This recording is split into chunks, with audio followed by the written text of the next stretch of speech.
Hello guys, ഇന്നത്തെ video വളരെ informative ആയിട്ടുള്ള വീഡിയോ ആണ്. നമ്മുടെ മെർസിഡീസ് ക്ലാസ്സിൽ എയർമാറ്റിക് സസ്പെൻഷനുള്ള വണ്ടികൾക്ക് എപ്പോഴും പ്രോബ്ലംസ് ഒക്കെ വരാറുണ്ട്. എയർമാറ്റിക്കിൽ മെയിനായിട്ട് വരുന്ന പ്രോബ്ലംസ് നമ്മുടെ ഒരു സസ്പെൻഷൻ ഒരു സൈഡിൽ നിന്ന് താഴേക്ക് പോവുക. ഇപ്പോൾ നിങ്ങൾക്ക് വീഡിയോ കാണാം, ഒരു സൈഡിൽ താഴേക്ക് പോവോ, ചില സ്ഥലത്ത് എയർമാറ്റിക് മാൽ ഫങ്ഷൻ്റെ ലൈറ്റ് വരുമോ, അങ്ങനെ എന്തെങ്കിലും വരുവാണെങ്കിൽ നമ്മൾ ഏറ്റവും ആദ്യം ചെയ്യേണ്ടത്, എന്തെങ്കിലും എൻ്റെ അകത്ത് പ്രോബ്ലം വരണമെന്ന് വെച്ച് കഴിഞ്ഞാൽ മേ ബി ചിലപ്പോൾ നിങ്ങളുടെ എയർമാറ്റിക് സസ്പെൻഷൻ ഫെയിലായിരിക്കും, അല്ലെങ്കിൽ ചിലപ്പോൾ നിങ്ങൾക്ക് എവിടെയെങ്കിലും എയർ ലീക്ക് ഉണ്ടാവും, അല്ലെങ്കിൽ നിങ്ങളുടെ കംപ്രസർ ഫെയിൽഡ് ആയതായിരിക്കും, അല്ലെങ്കിൽ എന്തെങ്കിലും ഒരു ഇഷ്യൂ കാണും അതിനകത്ത്. അതുകൊണ്ടാണ് ഇങ്ങനത്തെ ഒരു മാൽ ഫങ്ഷൻ ലൈറ്റ് നമുക്ക് പറഞ്ഞത്. സോ ഏറ്റവും ആദ്യം നമ്മൾ സ്കാൻ ചെയ്യുമ്പോഴത്തേക്കും വണ്ടിക്കകത്ത് ഇതിൻ്റെ കോഡ് പറഞ്ഞത് recovery time during the filling of control reservoir is too long. ഇതിൻ്റെ അർത്ഥം എന്താണെന്ന് വെച്ച് കഴിഞ്ഞാൽ, നമ്മൾ പമ്പ് വർക്ക് ചെയ്യുന്നുണ്ട്, പക്ഷേ കൂടുതൽ ആയിട്ട് സമയമെടുക്കണം ആ പമ്പ് ഫില്ല് ചെയ്യാൻ വേണ്ടി. റിസർവോയർ ടാങ്കിലേക്ക് ഫില്ല് ചെയ്യാൻ നമുക്ക് അതായത് ടാങ്ക് ഉണ്ട്, ചില വണ്ടികൾക്ക് ഒരു ടാങ്കേ ഉള്ളൂ. സോ നമുക്ക് ഇതിൻ്റെ ഈ കോഡിൻ്റെ അർത്ഥം എന്ന് വെച്ച് കഴിഞ്ഞാൽ, ആ ടാങ്കിലേക്ക് ഫില്ല് ചെയ്യാൻ വേണ്ടിയുള്ള ടൈം കൂടുതലെടുക്കണം. അത് മേ ബി സസ്പെൻഷൻ എയർ ബാഗ്സിൽ ലീക്ക് ആയതുകൊണ്ടായിരിക്കാം, അല്ലെങ്കിൽ ചിലപ്പോൾ നമ്മുടെ കംപ്രസർ ഫെയിലായാലും അങ്ങനെ വരും. കംപ്രസർ ഫെയിലാകുമ്പോൾ ഇങ്ങനെ ടൈം ഒത്തിരി എടുക്കും. സോ നമുക്ക് ഏറ്റവും അത് ലീക്ക് ചെക്ക് ചെയ്യാനുള്ള ഏറ്റവും എളുപ്പ പരിപാടി എന്താണെന്ന് വെച്ചാൽ, നമ്മൾ ഈ സോപ്പി വാട്ടർ ഒരു ക്യാനിൽ നമ്മൾ നിറച്ചിട്ട് നമ്മളെല്ലാം സസ്പെൻഷൻസിൽ നമ്മളിങ്ങനെ സ്പ്രേ ചെയ്ത് കൊടുക്കണം. ഈ സ്പ്രേ ചെയ്ത് കൊടുക്കുമ്പോഴത്തേക്കും നിങ്ങൾക്ക് അറിയാൻ പറ്റും, എവിടെയെങ്കിലും ഒരു ചെറിയ ലീക്ക് ഉണ്ടെങ്കിൽ അതൊരു കുറച്ച് സമയം കൊണ്ട് ഈ ഒരു ലീക്ക് കണ്ടോ, നമ്മൾ സ്പ്രേ ചെയ്ത് കഴിഞ്ഞിട്ട് കുറച്ച് കഴിഞ്ഞ് നോക്കുമ്പോഴത്തേക്കും അവിടെ ചെറിയൊരു വൈറ്റ് സ്പോട്ട് പോലെ വേണം. അപ്പോൾ അത് ലീക്കിൻ്റെ അർത്ഥമാണ്, അതിൻ്റെ സസ്പെൻഷൻ എയർ ബാഗ് ലീക്കാണെന്ന് അർത്ഥം. സോ നമ്മളിങ്ങനെ സ്പ്രേ ചെയ്ത് അതിൻ്റെ ഓരോ സെക്ഷനിൽ നമ്മൾ സ്പ്രേ ചെയ്ത് കൊടുക്കണം. നമ്മുടെ വാൾവ്സ് നമ്മൾ സ്പ്രേ ചെയ്ത് കൊടുക്കണം, എല്ലാം കണക്ഷൻസിൽ നമ്മൾ സ്പ്രേ ചെയ്ത് കൊടുക്കണം. അങ്ങനെ ചെയ്ത് ചെയ്യുമ്പോൾ നമുക്ക് ലീക്ക് അറിയാൻ പറ്റുമെങ്കിൽ നമുക്ക് ആ പാർട്ട് ചെയ്തിട്ട് നമുക്ക് കുറച്ച് ഓടിച്ച് നോക്കിയിട്ട് പിന്നെ നമുക്ക് ചെക്ക് ചെയ്യാം. ഓക്കെ, എൻ്റെ കേസിൽ റിയർ എയർ ബാഗും ലീക്കായിരുന്നു. പക്ഷേ എയർ ബാഗ് ലീക്ക് കാരണം കൊണ്ട് കംപ്രസർ കുറേ മാസങ്ങളായിട്ട് ഇങ്ങനെ ഓടിക്കൊണ്ടിരിക്കുന്നുണ്ട്, കംപ്രസറും കംപ്ലൈൻ്റ് ആയി. അപ്പോൾ ഈ എയർ ബാഗ് മാറ്റാനുള്ള ഒരു സെപ്പറേറ്റ് വീഡിയോ ഉണ്ട്. ഈ പ്രാവശ്യം നമ്മൾ എയർ ബാഗ് ഓൾറെഡി മാറ്റി, പക്ഷേ ഞാൻ കംപ്രസറും കൂടി മാറ്റാൻ പോകാം. കംപ്രസർ മാറ്റാനുള്ള വീഡിയോ ആണ് ഞാനിപ്പോൾ കാണിക്കാൻ പോകുന്നത്. ഇതാണ് പഴയ കംപ്രസർ, വണ്ടിക്കുള്ള പഴയ കംപ്രസറാണ് ഇപ്പോൾ കാണാം. ഇത് ന്യൂ കംപ്രസർ ഞാൻ ആമസോണിൽ നിന്ന് വാങ്ങിച്ചാണ്.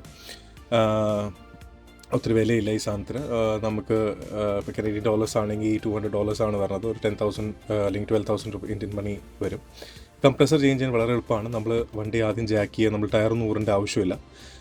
GL ക്ലാസ്സിലാണ് ഇത് ടയർ ഊറാണ്ട് വരുന്നത്. മറ്റേ വേറെ മെർസിഡീസിലൊക്കെ ടയർ ഊറേണ്ടി വരും, ബിക്കോസ് സ്പേസ് വളരെ ലിമിറ്റ് ആയതുകൊണ്ട്. ഇത് GL ക്ലാസ് ആയതുകൊണ്ട്, SUV ആയതുകൊണ്ട് നമുക്ക് ഊരാൻ വളരെ എളുപ്പമാണ്. നമ്മൾ ജസ്റ്റ് ആ വെൽ കവർ, ടയറിന് മുകളിലുള്ള പ്ലാസ്റ്റിക് വെൽ കവർ ഊരിയിട്ട് 4 ടാബ്സാണ്, 3 ടാബ്സും 2 സ്ക്രൂ ആണ് ഇതിൻ്റെ അകത്തുള്ളത്. 3 ടാബ്സ് വലിച്ചൂരാവുന്നേ ഉള്ളൂ, വളരെ ഈസിയാണ്. ഇതിൻ്റെ ഒരു സ്ക്രൂ പോയിരിക്കണോണ്ട് കാണാം നിങ്ങൾക്ക്. അപ്പോൾ ഈ വെൽ കവർ ടയറിൻ്റെ മുകളിലുള്ള ആ സ്പ്ലാഷ് ഗാർഡ് ഊരി കഴിയുമ്പോഴത്തേക്ക് നിങ്ങൾക്ക് അറിയാൻ പറ്റും. ഇത് ഞാൻ ഓൾറെഡി കംപ്രസർ ചേഞ്ച് ചെയ്ത് കഴിഞ്ഞിട്ടാണ് ആ വീഡിയോ എടുക്കാനുള്ള ടൈം കിട്ടിയത്. അപ്പോൾ വീഡിയോ ചേഞ്ച് ചെയ്തിട്ട് ഞാൻ നിങ്ങൾക്ക് ജസ്റ്റ് കാണിച്ചു തരുവാണ്. ഇതിൻ്റെ നമ്മുടെ കംപ്രസർ എയർ ഫിൽറ്ററാണ്. എയർ ഫിൽറ്റർ നമ്മൾ കംപ്രസറിൻ്റെ ചേഞ്ച് ചെയ്യുമ്പോഴത്തേക്കും കംപ്രസർ എയർ ഫിൽറ്ററും കൂടി മാറ്റിക്കഴിഞ്ഞാൽ നല്ലതായിരിക്കും. ഈ എയർ ഫിൽറ്റർ ഇതിൻ്റെ മുകളിൽ, കവറിൻ്റെ മുകളിൽ ജസ്റ്റ് ഒരു പ്ലാസ്റ്റിക് ടാബിലാണ്. സോ ഈ പൈപ്പ് കൂടിയാണ് ഇൻലെറ്റ് പോണത്. ഈ ഇൻലെറ്റ് പൈപ്പാണ്. 3 ബോൾട്ട് നമ്മൾ മാറ്റിക്കഴിഞ്ഞ്, ഫ്രണ്ടിൽ 2 ബോൾട്ട് കാണും, ഒരു ബോൾട്ട് അപ്പുറത്താണ്. അത് നമുക്ക് ആക്സസ് ചെയ്യണമെങ്കിൽ അടിയിലത്തെ ഇത് സോളിനോയിഡ് ബ്ലോക്കാണ്. നമ്മുടെ കൺട്രോൾ ചെയ്യണ എയർ ബാഗ്സിലേക്ക് എയർ പോണ കൺട്രോൾ വാൾവാണത്. അടുത്ത ബോൾട്ട്, 3ാമത്തെ ബോൾട്ട് തുറക്കണമെങ്കിൽ നമ്മൾ എഞ്ചിൻ്റെ അടിയിലത്തെ കവർ ഊരി കഴിഞ്ഞ് കഴിഞ്ഞാൽ 3ാമത്തെ ബോൾട്ടിനെ ആക്സസ് ചെയ്യാം.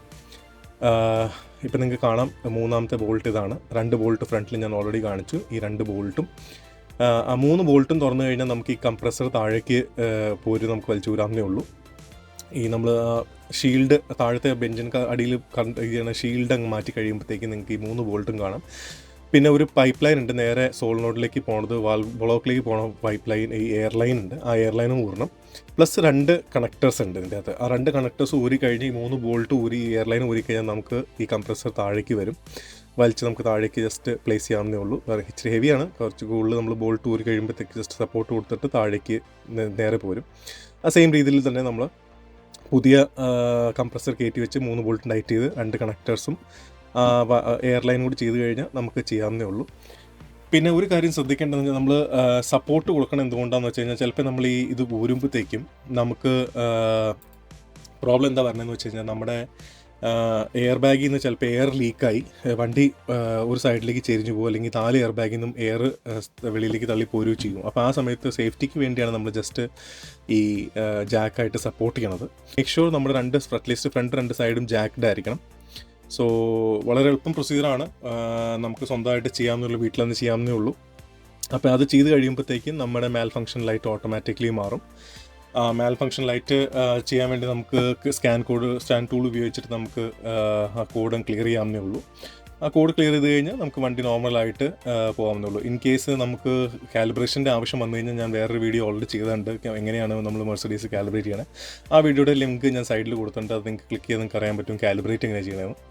സോ ഓൾറെഡി എല്ലാം കഴിഞ്ഞു. ഇപ്പോൾ നിങ്ങൾക്ക് കാണാം വണ്ടി എല്ലാം ലെവലിലാണ്, പ്രോപ്പറായിട്ട് കംപ്ലീറ്റ് ആയിട്ട് നമ്മൾ എയർ കംപ്രസർ മാറ്റി എല്ലാം സെറ്റ് ചെയ്തു.